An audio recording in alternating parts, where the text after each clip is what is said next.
वैसे तो हम बात करते हैं कि बेशुमार के कैसे मूव अब्रॉड किया जाए, लेकिन इसके साथ और बहुत सारे फैक्टर्स भी अहम हैं। सिर्फ बाहर जाना ही मकसद नहीं, कैसे जाना है, इन चीज़ों को जानना भी बड़ा ज़रूरी है। आज की वीडियो में हम बात करेंगे जो रिसेंट ये वाक़या हुआ है ओशन गेट के हवाले से, जो टाइटैनिक को लोग देखने गए हैं, और दूसरा वाक़या जो हमारे पाकिस्तानी यूनानी कश्ती में डूबकर अल्लाह को प्यारे हो गए हैं। 300 से ज़ायद जो है वो लोग लुक़्मा अजल बन गए हैं। इन दोनों में, ओशन गेट और इस यूनानी कश्ती के हादसे में क्या मुमासलत है, इसके बारे में भी बात करेंगे और इनसे कुछ जानने की कोशिश करेंगे कि हम इससे क्या सबक सीख सकते हैं। और दूसरा, हम बहुत ही अहम पॉइंट, इस पे हम लेटर ऑन तफसीली वीडियो भी बनाएंगे कि लोग डंकी क्यों लगाते हैं। अच्छा, ओशन गेट का जो ये रीसेंट वाक़या हुआ है, इस पे हम अभी थोड़ी देर में आते हैं। सबसे पहले ये कुछ जानना भी ज़रूरी है कि टाइटैनिक का वाक़या क्या था। बहुत सारे लोगों को पता तो है, लेकिन कहा यह जाता है कि टाइटैनिक का जो जहाज़ था, जो शिप था, वो डूबा नहीं था बल्कि डुबोया गया था। अब ये सारे फैक्टर्स हमें अपने ज़हन में रखने हैं, क्योंकि हर चीज़ जो हैपन होती है, there is a cause behind it, there is a planning behind it हो सकती है, कुछ भी रीज़न हो सकती है। तो ये जो टाइटैनिक जहाज़ था 1912 में, ये डूबा नहीं था, इसके बारे में ये मिथ भी है, ये डुबोया गया था। अब ये डुबोया गया था, इस बारे में हमारे कान खड़े हो जाते हैं कि ये डुबोया गया था। अब ज़ाहिर बात है, जब हम ये जानेंगे कि ये डुबोने की वजह क्या थी, तो उस वक़्त 1912 में ये जो वन ऑफ द ओनर थे, जेपी मॉर्गन, इन्होंने ये जहाज़ को बनाया और इन्होंने इसको पानियों में उतारा। और ये उस वक़्त की जितने भी ज़्यादा, यानी ये इसके बारे में मशहूर ये था कि ये अनसिंकेबल, यानी ये डूबेगा नहीं, ये ना डूबने वाला इतना बड़ा बहरी जहाज़ बनाया गया है। और इसमें उस वक़्त के बेशुमार अमीर लोग और कुछ अरबपति भी इसमें सवार थे। अब जेपी मॉर्गन जो है, जहाज़ के रवाना होने से सिर्फ 10 मिनट पहले जेपी मॉर्गन जहाज़ से उतर गए थे। बाकी जो सारे इसके राइवल्स थे, जो बिजनेस कंपेटिटर थे, वो इस जहाज में सवार थे, लेकिन उनको इस बात का पता नहीं चला और लेटर ऑन ये जहाज जो है वो पानियों में गर्क हो गया। और इसके नतीजे में जेपी मॉर्गन के जितने भी राइवल यानी बिजनेस कंपेटिटर थे, वो भी लुक़्मा अजल बन गए। अब इस बात का जेपी मॉर्गन को पता था। इस बात का सबूत ये लोग देते हैं, हिस्ट्री ये देती है कि कुछ ही माह के बाद जेपी मॉर्गन ने अमेरिका का सबसे बड़ा बैंक की बुनियाद जो है वो अमेरिका में रख दी थी, क्योंकि इस जहाज को इंश्योरेंस के लिए डुबोया गया था। एक तीर में दो शिकार हुए, और जेपी मॉर्गन के जो बिजनेस राइवल्स थे, बिजनेस कंपेटिटर थे, वो भी इस जहाज में डूब गए। और जेपी मॉर्गन जो है वो अपनी प्लानिंग में कामयाब हुए, और उन्होंने अपनी जो है वो बाद में अमेरिका के एक बहुत बड़े बैंक की बुनियाद रखी, इंश्योरेंस का फ़ायदा भी लिया। और कहा यह जाता है, आखिर पे ये बताना भी बड़ा ज़रूरी है कि ये टाइटैनिक जो जहाज़ था, वो बल्कि नहीं डूबा था, ऐन वक़्त पे कुछ दिन पहले ओलंपिक नामी जो कमज़ोर जहाज़ था, वो बेसिकली इसकी जगह पे रिप्लेस कर दिया गया था, और ये वो जहाज़ डूबा था, टाइटैनिक नहीं डूबा था। और इस मिथ को जो है जो चीज़ें सेकंड करती हैं, यानी जो वेरीफाई भी करती हैं, वो ये है कि क्यों इस जहाज़ के ऊपर जो है वो लाइफ सेविंग जैकेट्स जो थी वो काफ़ी तादाद में मौजूद नहीं थी। जितने मुसाफिर थे, उतनी ज़्यादा तादाद में लाइफ जैकेट्स भी नहीं थी। और दूसरी बात कि इस जहाज़ के ऊपर जो बायनोकुलर्स थे, यानी जो दूरबीनें थीं, जो आइसबर्ग को बहुत दूर से देख सकती थीं और उसका रुख मोड़ा जा सकता था, वो भी मौजूद नहीं थी। ऐन वक़्त पर वो भी वहाँ से हटा ली गई थी। ओलंपिक जहाज़ जो ऑलरेडी ही बहुत कमज़ोर था, वो पानियों में उतारा गया, जो आइसबर्ग में टकराने के बाद आसानी से दो टुकड़े हो गया। अब आते हैं ओशन गेट की तरफ। ओशन गेट आपको पता है कि लास्ट मंथ में ये वाक़या हुआ है, और इसमें 5 जो बिलियनेयर्स हैं, वो भी अपनी जान से हाथ धो बैठे हैं। ये ओशन गेट एक स्मॉल आबदोज़ की तरह की एक बोट थी, जिसमें लोग, ये कंपनी है जो टाइटैनिक का जो मलबा है, इसलिए ये एसोसिएटेड बात मैंने पहले की, हर चीज़ के पीछे कुछ ना कुछ कहानी, स्टोरी होती है, जानना ज़रूरी है। डिफरेंट एंगल से देखेंगे तो लर्निंग भी मिलती है।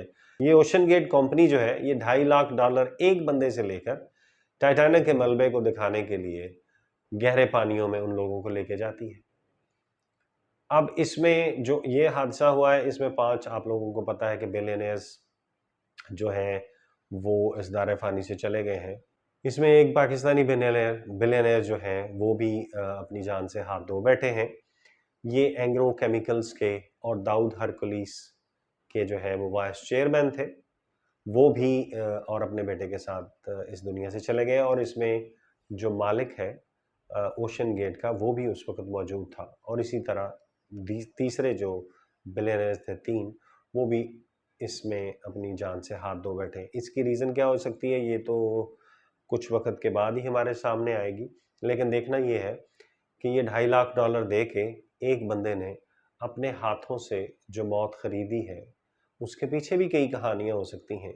जिस तरह हमने टाइटैनिक के बारे में देखा है कि क्या आया ये लोग भी किसी की जो है वो ट्रैप में आए हैं या क्या हुआ है, क्योंकि अभी रिसेंटली जब ये ओशन गेट जो है वो तबाह हुई है गहरे पानियों में, उसके बाद भी इसकी हेल्थ सेफ्टी के बारे में भी बहुत ज़्यादा सवालात उठ रहे हैं। इसकी सेफ्टी प्रिकॉशन जो है वो अप टू द मार्क्स नहीं थी। आपको जैसे पता है कि इसमें जो है वो कंट्रोलर, जो एक्सबॉक्स का कंट्रोलर है, उसके ज़रिए ये ऑपरेट होती थी। यानी एक बहुत ही कुछ डॉलर्स का जो एक एक्सबॉक्स का कंट्रोलर है, उसके ज़रिए ये ऑपरेट होती थी। लेकिन इसमें देखने की बात ये है कि ओशन गेट जो कंपनी है, इसने अपनी सर्विसेज बंद नहीं की हैं। अभी भी इसकी एडवर्टाइजमेंट चल रही है कि आप $2.5 लाख दें और आप टाइटैनिक के मलबे को देखें। अब इसमें क्या मिथ सामने आती है या क्या स्टोरीज लेटर ऑन सामने आती हैं, किसने किसको यूज़ किया है और किसने किस चीज़ का फ़ायदा उठाया है, ये तो बाद में पता चलेगा। हालांकि ये ओशन गेट कई सालों से ये कंपनी ऑपरेट कर रही है, गहरे पानियों में लेके जाती है, लेकिन इस दफ़ा जितनी गहराई में ये लोग गए हैं, वहाँ पर इसकी सर्वाइवल जो थी वो काफ़ी हद तक नामुमकिन नज़र आती थी। इसको पानी का प्रेशर जो है ओशन गेट आप दो उसका बर्दाश्त नहीं कर सकी और वो टुकड़े टुकड़े हो गई। जाते जाते हमें ये भी बता गए हैं कि पानी की जो नीचे की दुनिया है वो कैसी है। सूरह नूर में अल्लाह ताला ने 1400 साल पहले कुरान पाक में हमें बताया है कि हमने पानी में तह दर तह पानियों की एक लेयर्स बिछाई हुई है, और वो लेयर्स फिर आहिस्ता आहिस्ता डार्क हो जाती हैं, इतनी गहरी हो जाती हैं, काले बादलों की तरह हो जाती हैं कि जिसमें कुछ नज़र नहीं आता है। यही वहाँ पर हुआ है ओशन गेट के साथ।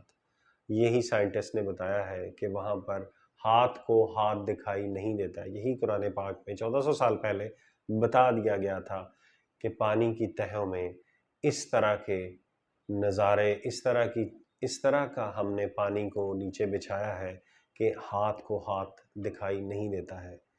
तो ये भी हमें पता चलता है। और दूसरी बात, ज़ाहिर बात है कि हमारे दीन में भी ये है कि आप अपनी जान को जान जोखों में मत डालें, अपनी मौत को अपने हाथों से मत खरीदें। अब इसमें हेल्थ एंड सेफ्टी के जो प्रिकॉशंस थे वो तो नहीं थे। अब इसमें सबसे बड़ी जो अजीब सी बात है कि ये जो आबदोज़ है, इसका दरवाज़ा जो है, इसका गेट जो है, इमरजेंसी की सूरत में अंदर से नहीं खुल सकता था। अब ये बाहर से ही खुलता था। अब इमरजेंसी की सूरत में ये इस तरह की जो बहुत सारी जो सेफ्टी हैज़र्ड्स हैं, उनका बिल्कुल कोई ख़्याल नहीं रखा गया। अब आते हैं यूनानी कश्ती की तरफ, जिसमें हमारे 300 से ज़ायद पाकिस्तानी जो हैं वो भी अपनी जान से हाथ धो बैठे हैं। ये इसमें भी अगर मुमासलत की बात करें तो जहाँ पे पाकिस्तानी जिस इस बोट के अंदर पाकिस्तानी जहाँ पर उनको रखा गया था, वो भी बोट का ऐसा डेक था, ऐसी जगह थी, इसको बाहर से ही खोला जा सकता था। ज़ाहिर बात है उस वक़्त जो इमरजेंसी होगी, हर एक को अपनी जानों की पड़ी होगी, तो कोई भी इसमें हेल्प नहीं कर सका है। अंदर से वो नहीं खोल सकते थे और वो गहरे पानियों में डूबते चले गए हैं और अपनी जानों से चले गए हैं। ये कुछ मुमासलत थी। और दूसरी मुमासलत अगर मैं बात करूँ तो उन्होंने $2.5 लाख दे के अपनी मौत के परवानों पे दस्तखत किए हैं। इन्होंने तकरीबन हमारे जो पाकिस्तानी हैं या जो इस तरह की एडवेंचर करते हैं, उन्होंने 25-25 लाख देकर अपनी जानों के परवानों पर दस्तखत किए हैं। इसी बात को हमारे दीन में भी मना फरमाया गया है कि आप अपनी जान को जान जोखों में मत डालिए। ऐसे एडवेंचर जिससे जान जाने के खदशा हो, उसमें अपने आप को डालने की कोई ज़रूरत नहीं होती है। इन दोनों कहानियों से हमें ये पता चलता है किसने किसको निशाना बनाया, ये तो वक्त ही बताएगा। अरबपतियों ने अरबपतियों को निशाना बनाया या इलाके के चौधरियों ने मजदूरों को निशाना बनाया। वीडियो के अगले हिस्से में हम ये देखते हैं कि ये डंकी क्यों लगाते हैं लोग, लीगल तरीके से क्यों नहीं जाना चाहते। इसकी बहुत सारी वजूहात है। पहले तो ये देख लेते हैं कि ये डंकी क्या है। बेसिकली डंकी वर्ड जो है, इसके बारे में भी डिफरेंट जो है वो इंफॉर्मेशन अवेलेबल है। डंकी को एक्चुअल वर्ड में डोंकी के तौर पे ही देखा जाता है, जो बिगड़कर डंकी बना है। डोंकी का आपको पता है, जैसे डोंकी गधा, और वहाँ से ये डंकी बना है। और दूसरी क्लैरिफिकेशन में ये भी कहा जाता है कि ये जो छोटी बोट्स जब समंदर में जाती हैं, तो ये बोट्स नॉर्मली आखिर पे इस समंदर की जो पावर है, समंदर में इन लहरों का मुकाबला नहीं कर सकती, वो तबाह हो जाती हैं। इन छोटी कश्तियों को भी डिंगीज कहा जाता है, जिसका नाम बिगड़ के पंजाब के एरिया में डंकी बन गया है। ठीक है, और जो इस काम को करवाते हैं उनको डंकर्स कहा जाता है। ठीक है, तो ये जो चीज़ें हैं, इस कॉमन वर्ड के हम समझते हैं कि डंकी किस तरह, और फिर ये डंकी लगाई जाती है, यानी ये लोग वीरान और दूसरे पुरखतर रास्तों से, इल्लीगल तरीक़ों से, कुछ लोग पहले कश्तियों में सवार होके, जैसे अगर पाकिस्तान से कोई जा रहा है या इंडिया से कोई जा रहा है, तो ईरान के रास्ते दाखिल होते हैं, वहाँ से ये टर्की जाते हैं, और टर्की से फिर जो है वो यूनान यानी यूरोप के रास्ते में दाखिल होते हैं। बहुत पहले तो ये कश्तियों के ज़रिए ही सारा मामला चलता जाता था, यानी पानी के रास्ते ही आप जाते हैं।